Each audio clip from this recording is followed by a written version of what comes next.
Go. Do we have volume? Go to the device. This is moving now. It's moving now. Are we live? Oh. Hey! Look at us. We have volume. Hey! 7:03.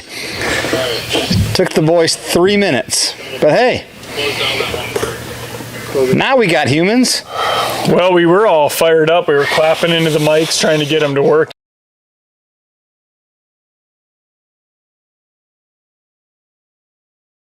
Mics with the beers and bucks. It's just Sometimes it's just fun being real humans, right? yeah. You know? And we cracked our new Oktoberfest Hop and Barrel. I haven't tried it yet. I'm kind of excited.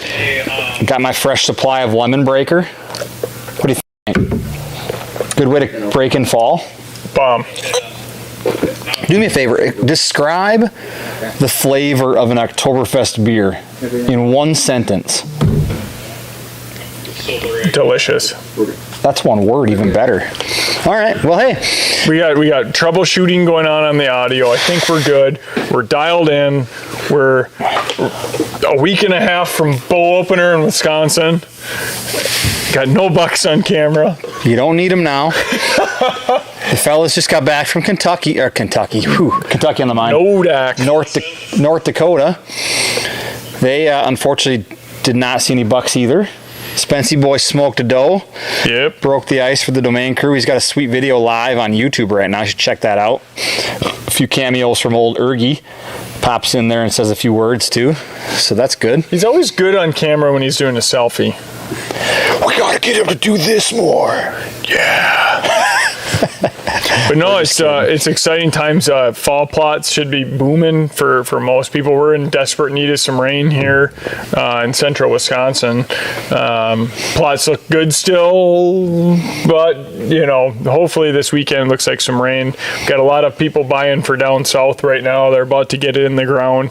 Perfect time down there. Heck yeah. So it's definitely an exciting time, and I'm pumped for the season to open. Last year, this is a bit different this year versus last year, because last year we summered 3 of our shooters.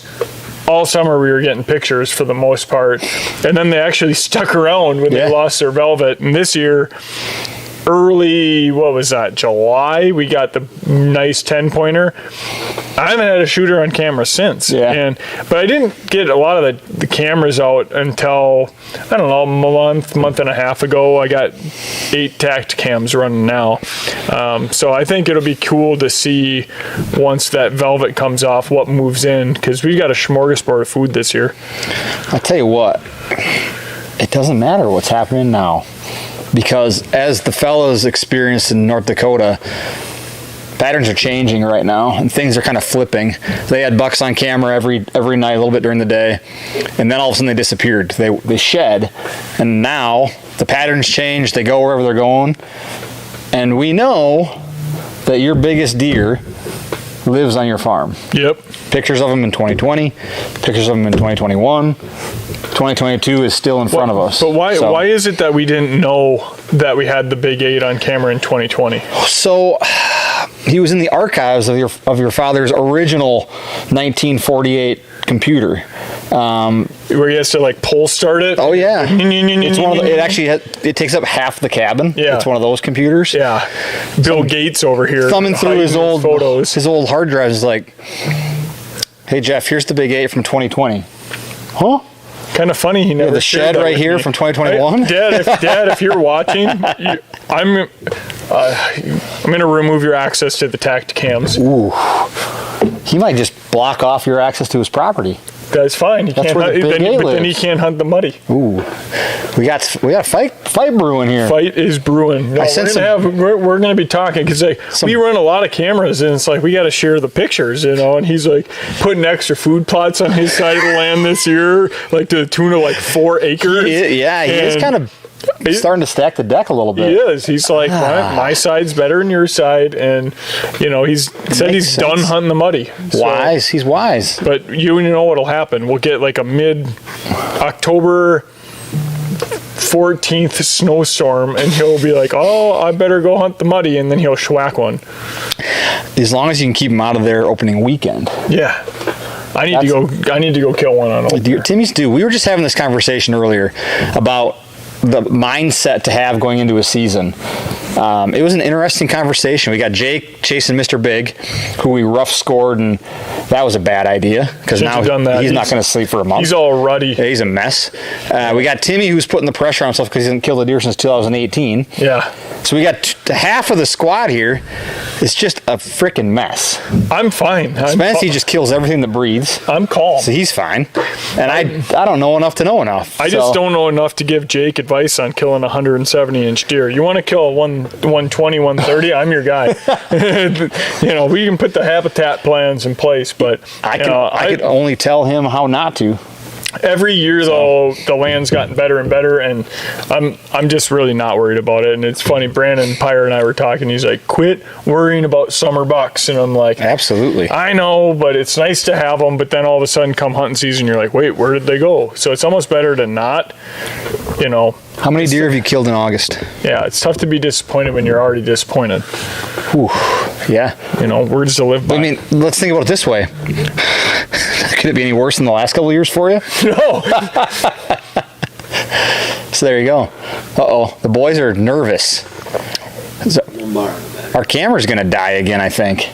I'm not sure how that's possible. Well, you can't have the camera sit and run We'll talk fast. We'll talk fast. Every time that we change something up, our redneck comes back out to bite us. Well, you get the camera set up, and then you turn the camera off because it doesn't charge when it sits on for 2 hours. And then we sat here and we had B-dubs, and which was good. It was delicious. B-dubs was good. Little B-dubs and lemon breaker. Yeah. How'd your barbecue sauce work out? Got 15 packets of ranch. 15. She took a lot of pride in her condiments, but not enough to include a little barbecue. The only condiment in the condiment bag was ranch. I love ranch. 15 tubs. Nobody ate one of them. I had 2. So there's 13 left. Yeah. Spencer had one. I'm assuming we're going to have to switch this one to a phone. We might have to. We'll see. We'll keep ripping. We'll try to rip her till 7:30 at least. Yeah. Get her moving. And then we'll try to learn from our experiences again. No, but it's just good to be live again. We wanted to get live before opening weekend of Wisconsin. We got Kentucky kicked off already. North Dakota kicked off. Kansas kicks off on Monday. It's kind of a fun time to selfishly be us. This is when we get to kind of live vicariously through everybody else. Yeah, which is the fun part, right? Pictures start coming. Yeah. I love getting the food plot pictures and everyone's hard work coming together, and we're starting to see harvest photos already over domain plots. Which is fun. It's super cool, and we've got a lot more new people that haven't planted domain that are planting it that have been blown away too. So, but it's been kind of a tough year for planting overall, just sporadic rain around us at least, and it wasn't as bad of a drought, I don't feel like, as it was last year, but it was pushing it where we weren't getting the rain, and your plots kind of are this stunting out, but then all of a sudden you get a good rain and then they fill in, and you're like, what do I do? So the water table's low, that's for sure. We've been lucky the last 3 weeks to get some rain, but now we're at a stretch again where it's probably been 10 days, and for areas that are sandy like most of Wisconsin, you kind of need that periodic rain no matter what you're planting. But we've been receiving a lot of questions, not a lot, but periodic questions that it might help others too. Like, what do I do when my leaves are yellowing? When's a good time to spray liquid courage? Do I need rain on it? Do I not want rain on it? So I think we should take a minute and kind of talk about some of those things too, because now is the perfect time, kind of quote unquote plot maintenance for some people. As you move south, we're still planting or thinking about planting and onward, but we've been getting a lot of questions on, my leaves are yellow, what do I do, or what does this mean? And yellow is a sign of stress. There's hundreds of reasons that could cause it. Too much rain, not enough rain, too many nutrients. If you over fertilize, it could be a salt injury, or not enough fertilizer. So trying to understand, like, okay, I planted it in sandy soil, haven't got much rain, that's probably the cause. Or haven't tested my pH, haven't fertilized, perhaps that's the cause. Or I threw 600 pounds of fertilizer on a quarter-acre plot, maybe there's some salt. So trying to understand what led us to that point can help. yellow leaves can be corrected if I tell the you, issues we corrected it understood. by the cabin where we put Sugar Mama, and then around the edges Illicit, yeah. we had Illicit because we knew it was just the worst spot. And the leaves were yellowing when we were doing a big content weekend down at the farm. And I went in and I sprayed it with Liquid Courage, and a week later, it's fine now. Yep. And they're thriving. So sometimes it is just nutrition. Sometimes it's too late, and it's like maybe you got to look at next year. Maybe you got to test your pH. You got to get some more lime down. Maybe you didn't put fertilizer down at time of planting. There's a lot of different variables there, but definitely not over fertilizing, but giving it the nutrition and not skipping the post planting fertilizing again, sure. which is where Liquid Courage is just so convenient because I bought one of the backpack sprayers. It's like $130. Has the Ryobi battery. Yep. And I'll just go hit all my plots typically at 3-4 weeks when they start hitting good growth. It's more efficient too than a granular fertilizer. It's absorbed through the pores. So really, people ask like, when does it start working? Well, technically it starts working immediately as it can be absorbed, and it takes obviously time for it to completely absorb. But it says, through some of the research we did with people smarter than us, but within the first hour, most of the plant has it flowing through it. That's how quickly a plant can absorb water and nutrients and those things. So it absorbs much more efficiently and quickly through the stems than it does granular through the root. So it takes longer for that to break down and work. So more efficient, kind of quicker boost in growth. Don't forget to use a starter fertilizer when you plant, obviously. Yep. Use that and then come back with Liquid Courage. But Tim, when's the best time to spray Liquid Courage? So my plot is 3-4 weeks old. I've got 4 to 6 inches of leaf growth. When do I spray it? Morning, night, when it's hot, when it's cold? We like doing it in mornings. We've been the benefit in Wisconsin over the last month is the nights have started to cool down, so we've had real dewy mornings. That's producing a lot more moisture. Yeah, it's been really good.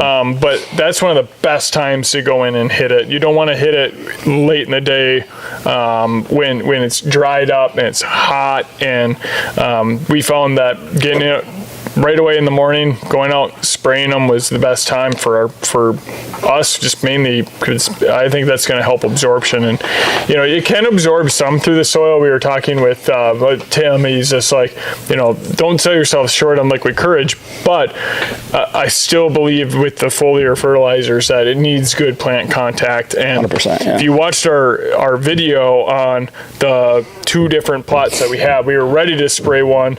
It just wasn't quite there. In our opinion, it's ready now, and I went in and hit it, and it blew up in about a week, and it's just a phenomenal plot now. So definitely don't hold back on giving them a little additional boost. Just like Incognito, 2 weekends ago, I went in and I was during the rain. It was just starting to rain. I was putting urea down. It's a straight nitrogen. 4600, 4800. 4600, straight nitrogen, and I hit it during the rain, and it shot up probably 2 feet in the last 2 weeks. So that was like the prime time. The roots are established. It's starting to grow up. Go hit it with some of that nitrogen, and it just shot up. So I'm expecting this weekend, hopefully it grew another foot. Get a little bit of rain, it will. Yeah. Yep, absolutely. So I guess the moral of the story is get those plots started with granular, which hopefully you've already done if you planted, or you will if you haven't. And then come back 2, 3, 4 times during the growing season with Liquid Courage in the mornings. Avoid stressful periods, 100-degree weather, stuff like that. Yep. Foliars can still burn. They're much less susceptible. But again, try to be careful with the heat and the stress level of the plants as well. So really great product. We've done a ton of research on it, and it's so easy to use and really efficient, and one of those that you can spray on everything. Apple trees to corn to beans. My apple tree. I tell you just what, pumping out some that apples. sucker. pumping apple. The most it's ever had, Oh yeah. without question. Yep. 100%. It's Without ready to question. rock. It's pretty awesome. You know how many apple pies I'm going to be able to make? Hopefully none, because the deer are going to eat them all. Good That might point. be a spot to consider. Little hot chick apple tree plot. Speaking of hot chick, it's been super interesting. I've had a handful of people talk to me this week about, I guess, the surprise that the deer right now are just gravitating to their hot chick plot over anything else. And I think it kind of reminds us that so often we look at brassicas and stuff as the only thing we can plant to hunt over. But that hot chick, I tell you, that's kind of a sleeper. Pat Woolard just got back. Her buddy, good buddy from college, whacked his first Killed a elk. giant elk, yeah. Awesome. Packed it out 2.5 miles. He's a beast. He's stronger than I am. He's a giant. Which is, it's rare to run across. It is somebody hard to stronger find than a I am. specimen that's... Yeah, but he comes back and the first thing he sent me was a video of this doe just going absolute ham on his Going hot Jeff chick Schutz plot. on it? Yeah, just went going wild in the hot chick plot. But I mean, we have it in a couple of different spots on the land, and all summer long the does are just absolutely blasting it. So hot chick is a staple, like the chicory, especially after a mow, they just are in there hammering the fresh growth. And chicory is a phenomenal plant. And then you got your clovers in there too, which I know they're hitting. So Incredible cold tolerance. My buddy Dave in Duluth killed a buck in January. They were digging for hot chick. So, but Corey, my buddy in PA, good stuff. dude, this Little Hop and Barrel Oktoberfest. it's bomb. Scale of 1 to 10? 10? It's probably one of the best Oktoberfests I've ever had. Awesome. And this is the first time I've ever had it. It's 6.0 with 3 Couple of new alcohol. beers here. Like, so, Oh, yeah. you know, you might be driving me home. You don't have to have but too many of them. We got the light. You have to switch to the light Hop and Barrel next. Very light. I feel like they probably make fun of that one at Hop and Barrel, but they got to do it for guys You like gotta me. do it. You gotta do it, right? Yeah. I mean, everyone makes fun of me because I drink Lemon Breaker. I'm going to give it a rip right now. Pretty good. We got all sorts of guys on here. Again, I can't scroll. I'm sure we'll probably run out of battery here in 2 minutes anyway, so it won't matter. But Let's hear about. I'd love to get some people's comments on what they're seeing. just gonna say, We got a ton of comments of guys putting plots in. Tons of great reviews, which thank you for all your guys' reviews on the website. That just helps us, and it doesn't really help you. And thank you for taking time to drop them. But we've also got some good feedback from them, which has been great. heck yeah. You know, we always want to push to go better. We did just launch the affiliate program today. Absolutely. So I Yep. think that would be good to talk a little bit about what the expectations are. We want to make sure that, you know, shelves are stocked, people are happy all over. Mike, you've been more involved on getting that set up with Riley. Maybe we talk a little bit about that. Yeah, no, it just launched. Riley posted it today. It's on our website. It's not a pro staff. It won't ever be called one. We're not looking for professional hunters. We're looking for a better way to service our customers, our stores. If you know us at all, you know that customer service and education and support are at the top of the food chain for us. And as our company grows,